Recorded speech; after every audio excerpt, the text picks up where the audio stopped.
Sahabat Rema yang terkasih dalam Tuhan, salam jumpa kembali dalam Renungan Rema. Hari ini hari Minggu tanggal 13 Oktober tahun 2024. Renungan akan saya ambilkan dari Injil Markus bab 10 ayat 17 sampai dengan 27. Tema yang akan menjadi renungan kita bersama ialah hidup yang kekal.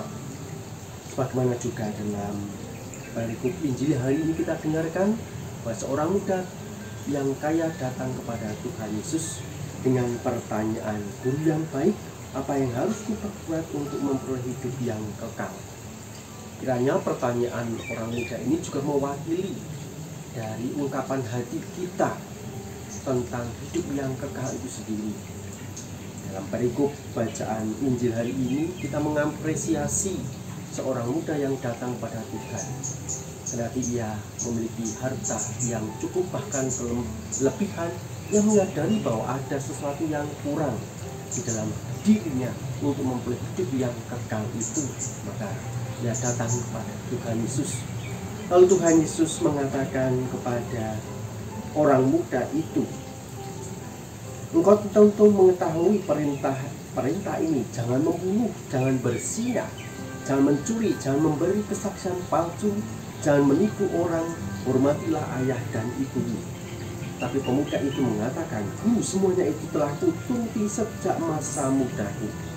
Lalu Tuhan Yesus memandang dengan kasih lalu mengatakan, "Hanya satu kekuranganmu, pergilah, jualah apa yang kau miliki dan berikanlah itu kepada orang miskin, maka engkau akan memiliki harta di surga. Kemudian datanglah kemari dan ikutlah aku."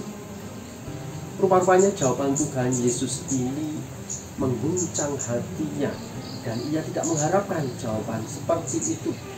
Maka di dalam Injil kita mendapatkan karena perkataan itu mukanya menjadi muram, lalu ia pergi dengan sedih sebab banyak harta miliknya.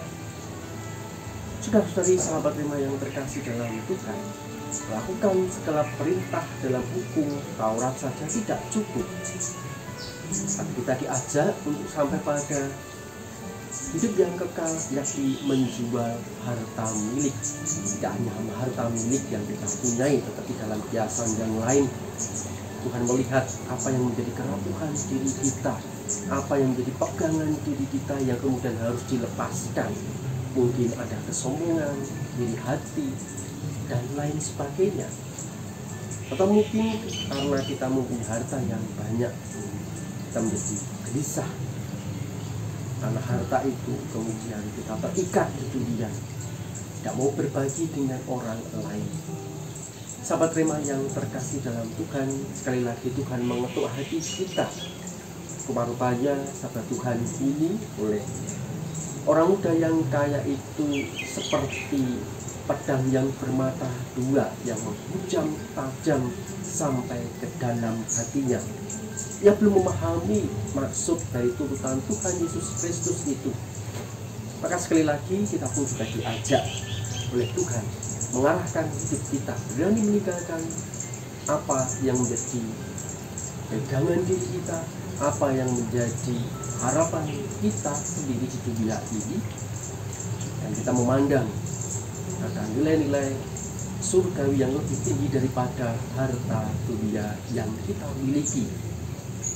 Dan semoga kita senantiasa perjuangan pergulatan hidup kita untuk mencapai pada hidup yang kekal. Kita memiliki disposisi batin untuk berani melepaskan segalanya mengikuti Tuhan Yesus.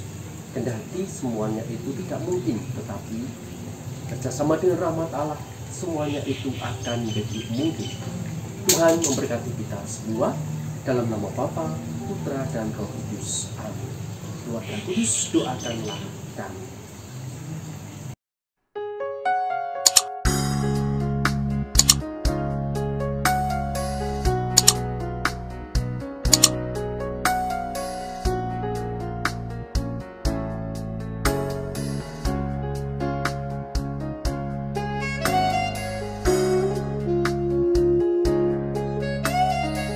Sahabat Rema, sampai jumpa dalam program berikutnya.